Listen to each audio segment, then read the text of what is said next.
సార్వత్రిక ఎన్నికల్లో ఆంధ్రప్రదేశ్లో టీడీపీ కూటమి సునామీ సృష్టించినటువంటి నేపథ్యంలో చంద్రబాబు గారు మరోసారి ముఖ్యమంత్రిగా ప్రమాణ స్వీకారం చేయబోతున్నారు. ఆ తరువాత మంత్రివర్గ కూర్పు కూడా ఉండబోతున్నటువంటి నేపథ్యంలో చంద్రబాబు గారి మంత్రివర్గంలో ఈసారి పవన్ కళ్యాణ్ గారు అలాగే నారా లోకేష్ గారు ఉండే అవకాశం లేదు అంటూ తొలుత కొన్ని వార్తలు వచ్చినప్పటికీ ఇప్పుడు వాటికి భిన్నంగా మరికొన్ని వార్తలు వస్తున్నాయి. పవన్ కళ్యాణ్ గారు డిప్యూటీ సీఎంగా అలాగే హోంశాఖ మంత్రిగా బాధ్యతలు చేపట్టబోతున్నారని, నారా లోకేష్ గారు ఐటీ మినిస్టర్గా అలాగే పురపాలక శాఖ మంత్రిగా కూడా ఆయన బాధ్యతలు చేపట్టే అవకాశం ఉంది. వాటితో పాటుగా మరికొన్ని కీలకమైనటువంటి శాఖలు కూడా వాళ్ళకి అప్పగించేటువంటి అవకాశం ఉంది అంటూ రకరకాలుగా వార్తలు వస్తున్నటువంటి నేపథ్యంలో ఈ అంశం మీద మనం విశ్లేషణ చేసుకునేటువంటి ప్రయత్నం చేద్దాం. ప్రస్తుతం మనతో పాటు ఉన్నారు ప్రముఖ రాజకీయ విశ్లేషకులు కృష్ణకుమారి గారు. మేడంతో మాట్లాడదాం. మేడం నమస్తే. మేడం నమస్తే. మేడం, చంద్రబాబు గారి క్యాబినెట్లో పవన్ కళ్యాణ్ గారు నారా లోకేష్ గారు ఉండే అవకాశం లేదు అంటూ ఫస్ట్ అయితే వార్తలు వచ్చాయి. తర్వాత వాటికి భిన్నంగా ఇప్పుడు పవన్ కళ్యాణ్ గారు అలాగే నారా లోకేష్ గారు మంత్రివర్గంలో ఉండే అవకాశం ఉందని, కొన్ని కీలక శాఖలు కూడా వాళ్ళకు ఉండే అవకాశం ఉంది అంటూ కొన్ని వార్తలు వస్తున్నాయి. ఏంటి మేడం, నిజంగా చంద్రబాబు గారి క్యాబినెట్లో వీళ్ళిద్దరూ ఉండే అవకాశం ఉందా? ఒకవేళ ఉంటే ఏ ఏ కీలక శాఖలు వాళ్ళకి కేటాయించేటువంటి పరిస్థితి ఉంటుందంటే ఏం చెప్తారు? అంటే ఇది మనం ఇప్పుడు ఏమీ చెప్పలేమండి. కానీ ఆయన మంత్రివర్గంలో రాను అని ఆయన అనుకున్నారు అనేది అయితే నేను నమ్మను. ఎందుకంటే పవన్ కళ్యాణ్ ఒక అంచనాతోనే రాజకీయాల్లో స్థిరంగా ఉన్నారు. ఒకప్పుడు ఆయనకున్న పేరేంటి, ఈయనకి స్థిరత్వం లేదు.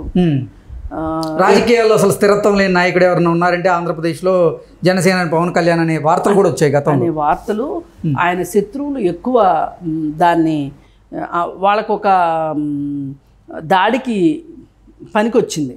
అసలు జనసేన అంటేనే టెంట్ హౌస్ పార్టీ అని కూడా వైసీపీ వాళ్ళు ఆరోపణలు చేశారు. వాళ్ళకు అస్త్రంగా వాడుకున్నారు ఇలాంటి లక్షణాలన్నింటినీ. కానీ వాటన్నిటినీ కాదని ఆయన రాజకీయాల్లో ఆయన స్థిరత్వాన్ని నిరూపించుకున్నారు. అలాగే పైగా మాట మీద నిలబడ్డారు. నేను ప్రభుత్వ ఓటు చేలనివ్వను అనే మాట మీద ఆశాంతో నిలబడ్డారు. అందుకే చంద్రబాబు నాయుడు గారు అంత గౌరవిస్తున్నారు పవన్ కళ్యాణ్ని. పవన్ కళ్యాణ్ని ఇప్పుడు తన కొడుకు కంటే కూడా ఎక్కువగా ప్రేమాభిమానాలు చూపిస్తున్నారు అనే సంగతి ఆయన మాటల ద్వారా, ఆయన హావభావాల ద్వారా తెలుస్తూ ఉంది. సరే, ఇదంతా ఇంత ఆయన ప్రేమకి నోచుకోవటానికి కావచ్చు, అంత అభిమానానికి నోచుకోవటానికి కావచ్చు, పవన్ కళ్యాణ్ చేయగలిగింది కూడా బాగా చేశాడు. ఒక రకంగా ఏంటంటే పవన్ కళ్యాణ్ అటు మోడీ ఏజెంట్గాను పనిచేశాడు. ఎందుకంటే అసలు పవన్ కళ్యాణ్ అనే ఒక మధ్యలో ఈ పెండ్యులం లాంటివాడు. అటు మోడీ వైపుకి ముళ్ళు వెళ్తుంది, ఇటు చంద్రబాబు నాయుడు గారి వైపుకి ముళ్ళు వెళ్తుంది. అటు ఇటు తిరుగుతూ మొత్తానికి వీళ్ళిద్దరిని ఓ చోటకు తీసుకొచ్చి కూర్చోబెట్టగలిగాడు. ఇదంతా చేసింది పవన్ కళ్యాణే. ఇవాళ మనము కాకపోతే కొంతమంది అనవచ్చు ఏమనంటే, నేను కూడా అన్నా, ఎవరో దాకా ఎందుకు, అసలు ఎందుకు పొత్తు, ఎందుకు బీజేపీతోటి పొత్తు, ఎందుకు బీజేపీతోటి పొత్తుతో పనే ఉంది, అసలు వీళ్ళిద్దరూ కలిసి ఉంటే చాలు, మా వామపక్షాలు కలిసి ఉంటే చాలు, ఇది నీతి ఇది న్యాయం అని నేను మాట్లాడా. కానీ ఎన్నికల నిర్వహణలో కావచ్చు, ఎన్నికల కమిషన్ విషయంలో కావచ్చు, ఏది ఏమైనా మోడీ చేతిలో కొన్ని ఆయుధాలు ఉన్నాయి. కాబట్టి రాష్ట్ర భవిష్యత్తును దృష్టిలో పెట్టుకుని ఆయన పార్టీని నిలబెట్టుకోవటం కోసం బీజేపీతోటి చంద్రబాబు నాయుడు గారు పొత్తు పెట్టుకున్నారు. ఈ మొత్తం వ్యవహారం ఇంత సజావుగా నడవడానికి పవన్ కళ్యాణే కారణం, ఏ మాటకు ఆ మాట. మరి ఇంత చేసిన పవన్ కళ్యాణ్ అధికారాన్ని పంచుకోకుండా ఎందుకుంటాడు? పైగా ఆయన చూపు డిప్యూటీ సీఎం మీద ఉంటే కూడా ఆశ్చర్యము లేదు, ఆక్షేపణ లేదు ఆ విషయంలో. సరే, ఆయన డిప్యూటీ సీఎం అవుతారు, దానికి తగ్గట్లుగా ఒక మంచి శాఖ ఆయన తీసుకుంటారు. మరి ఏ శాఖ తీసుకుంటారు, ఒకవేళ హోమ్ తీసుకుంటారా లేకపోతే ఏం తీసుకుంటారు అనేది వేచి చూడాలి మనము. ఇకపోతే నారా లోకేష్ ఫారెన్లో చదువుకుని వచ్చాడు. అలాగే చిన్నప్పటి నుంచి ఇంట్లో చూస్తున్న వాతావరణం కావచ్చు, ఆయన ఒక చెవిలో నుంచి ఐటీ, ఒక చెవిలో నుంచి తెలుగుదేశం, ఆ 2 మాటలే వింటూ పెరిగాడు ఒక రకంగా. అవును. లోకేష్ ఇంట్లో ఎప్పుడు చూసినా ఇన్ఫర్మేషన్ టెక్నాలజీ ఒక చెవిలో తెలుగుదేశం. అందుకే వాళ్ళ అమ్మ కూడా చాలామంది దగ్గర, స్నేహితుల దగ్గర, చుట్టాల దగ్గర మా అబ్బాయే చాలా తెలివైనవాడు, బాబు గారి కంటే కూడా మా అబ్బాయే తెలివైనవాడు, కొంత తల్లి ప్రేమ ఉంటుంది, అది వేరే విషయము. కానీ ఆవిడకి కొడుకు మీద అచంచలమైన నమ్మకం ఉంది, కొడుకు మీద, భువనేశ్వర్ గారికి. అది మొన్న ఎన్నికల్లో గెలిచిన తర్వాత నేను అనే మాటలకే సజీవ సాక్ష్యం అనమాట. ఆ తల్లి కొడుకుల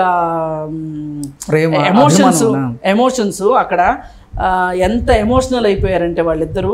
ఒక రకంగా ఆవిడ చంద్రబాబు నాయుడు గారి దగ్గర ఫీల్ అయిన ఎమోషన్ కంటే కూడా కొడుకుతో ఉన్నప్పుడు ఎమోషనే చాలా ఎక్కువగా ఉంది. అది ఆ తల్లికి అంత ఇది ఎందుకు వచ్చింది అంటే, నా తల్లిని అవమానిస్తారా, వాళ్ళ సంగతి వాళ్ళ అంతు చూస్తాను అనే ఉద్దేశం అంటే చంద్రబాబు నాయుడు గారికి లేదని కాదు, కానీ లోకేష్ మట్టుకు ఆ విషయానికి వాళ్ళ అమ్మకి చాలా మోరల్ సపోర్ట్ ఇచ్చాడని. అంటే ఒక రకంగా చంద్రబాబు నాయుడు గారు అంత ఓపెన్గా మాట్లాడగలిగే మనిషి కాదు, అంటే కొంచెం అంత ఎక్స్ట్రావర్ట్ కాదు, కొంచెం ఇంట్రావర్ట్గా ఉన్నట్లుగా అనిపిస్తారు ఆయన చూస్తే. కానీ లోకేష్ మట్టుకు వాళ్ళ అమ్మని బాగా సముదాయించే విషయంలో కావచ్చు, వాళ్ళ అమ్మకు ఒక నమ్మకాన్ని ఇచ్చిన విషయంలో కావచ్చు, లోకేష్ మాట నిలబెట్టుకున్నాడు. అయితే మరి ఇంత చేసిన లోకేష్ మరి అంత వెనకుండి మరి యువగళం పాదయాత్ర చేయటం అంటే మామూలు విషయాలు కాదు. ఒక పక్కన తన్నే పప్పు అని ఎక్కిరిస్తుంటే కూడా జెండు బాంబు సీసాలు నీకు కానుగ్గా పంపిస్తానని కొడాలి నాని మాట్లాడిన మాటలకు కావచ్చు, చూద్దాం ఎన్ని రోజులు నడుస్తాడు అన్న మాటల దగ్గర నుంచి, తారకరత్న చనిపోయాడు, యువగళం ప్రారంభమైన ముహూర్తమే మంచిది కాదు, తారకరత్న చనిపోయాడు, తారకరత్నను బలి తీసుకున్నారు, ఇలాంటి ఎన్నో మాటలు వచ్చాయి కదా. ఎన్ని మాటలు వచ్చినా కానీ ఎక్కడా వెనక్కి తగ్గకుండా ధైర్యంగా, అంటే రెండో వాడికి వీడు నాకు సమవుజ్జి, నేను వీడిని అటాక్ చెయ్యాలి అనే ఫీలింగ్ ఇచ్చాడు. ఇప్పుడు ఎప్పుడైనా సరే మనం పోరాటం చేసేటప్పుడు మనం గెలుస్తామా లేదా అనేది మనకంటే కూడా రెండో వాడికి అర్థమవుతుంది. రెండో వాడికి అర్థమైంది, అది ఆ ఎదురు వాళ్ళకి అర్థమైంది. అందుకే లోకేష్ని అసలు వదలకుండా లోకేష్ని విమర్శించారు వీళ్ళు. అయితే ఎన్ని తట్టుకుని నిలబడ్డాడు కాబట్టి లోకేష్కి ఐటీ మినిస్ట్రీ ఇవ్వటం, ఎందుకంటే ఇప్పుడు ఉన్న వాళ్ళందరిలోనూ దాదాపు చాలామందిలోనూ అతను యూత్ అని అనుకుంటున్నా నేను. అదిగాక గతంలో కూడా ఐటీ శాఖ మంత్రిగా పనిచేసిన అనుభవం కూడా ఉంది. అందుకని ఏ రకంగా చూసినా కానీ అతనికి ఐటీ శాఖ ఇస్తారని అనుకుంటున్నాను. దాంతోపాటుగా పురపాలక శాఖ కూడా వచ్చే అవకాశం ఉంది అని చెప్పలేము, ఇవన్నీ స్పెక్యులేషన్సే. కానీ ఐటీకి అయితే అతను బాగా పర్ఫెక్ట్గా పనికొస్తాడు కాబట్టి ఆ ఇద్దరికి మట్టుకు మంత్రిత్వ శాఖలు ఇవ్వటం సముచితం. ఏది ఏమైనా సరే నా ఉద్దేశంలో ఎవరికి ఏ మంత్రిత్వ శాఖలు దక్కాయి అనే దానికంటే కూడా ఇవాళ ఆంధ్రప్రదేశ్ అల్లాడుతుంది. అభివృద్ధి విషయంలో కావచ్చు, శాంతి భద్రతల విషయంలో కావచ్చు, మహిళల భద్రత విషయంలో కావచ్చు, ఆర్థికపరమైన విషయాల్లో కావచ్చు, ఇలా ఏ రకంగా చూసుకున్నా కానీ ఆంధ్రప్రదేశ్ పరిస్థితి బాగలేదు.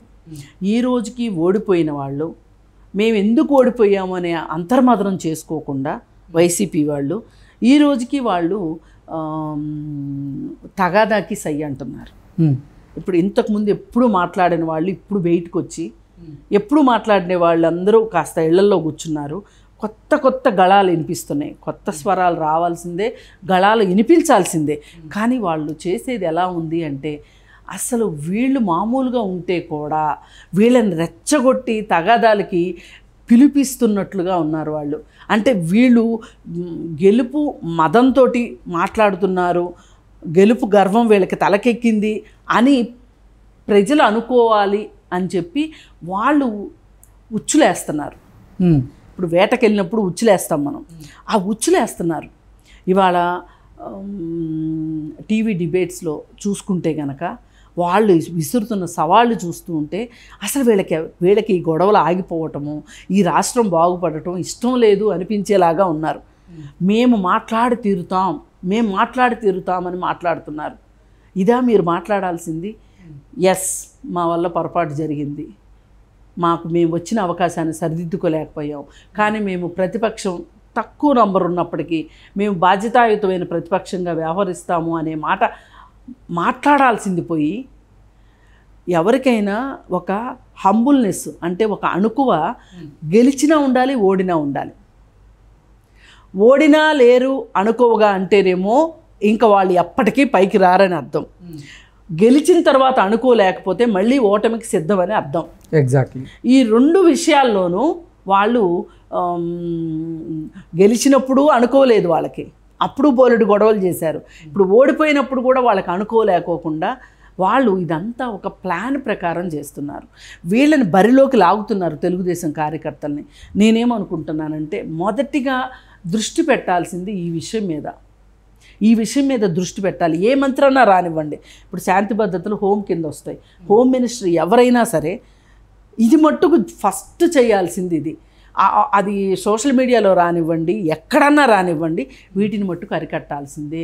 ఎవరైనా సరే విద్వేషపూరితమైన మాటలు మాట్లాడినా, కవ్వింపు చర్యలకు దిగినా, రెచ్చగొట్టే వ్యాఖ్యలు చేసినా మీ మీద చర్యలు తీసుకోబడతాయి అనే మాటని మట్టుకు ప్రపంచానికి తెలియజేయాల్సిన అవసరం ఉంది. వాళ్ళు వైసీపీ కార్యకర్తలా లేకపోతే తెలుగుదేశం కార్యకర్తలా ఎవరైనా సరే, ఇప్పుడు మీరు గెలిచారు, 4 రోజులు మీరు ఈ 5 సంవత్సరాలు బాధపడిన దానికి మీరు బదులు తీర్చుకోవాలి అనే దానికంటే కూడా ఎవరైనా అలా తీర్చుకోవాలి అనుకున్న వాళ్ళని కూడా చల్లబరిచి ముందు సమాజం ముందుకెళ్ళేది చూడాలి, మన రాష్ట్రం ముందుకెళ్ళేది చూడాలి. మనం దానికి పనిచేయాలని నేను కోరుకుంటున్నాను. ఎవరికి ఏ శాఖలు ఇచ్చారనేది కాదండి ఇక్కడ. ఎవరికి ఏ శాఖ ఇచ్చినా సరే ఇవాళ తక్షణం ఆంధ్రప్రదేశ్లో జరగాల్సింది ఏంటి అంటే ఈ శాంతి భద్రతలు అదుపులోకి రావాలి. Okay madam, thank you so much. Thank you.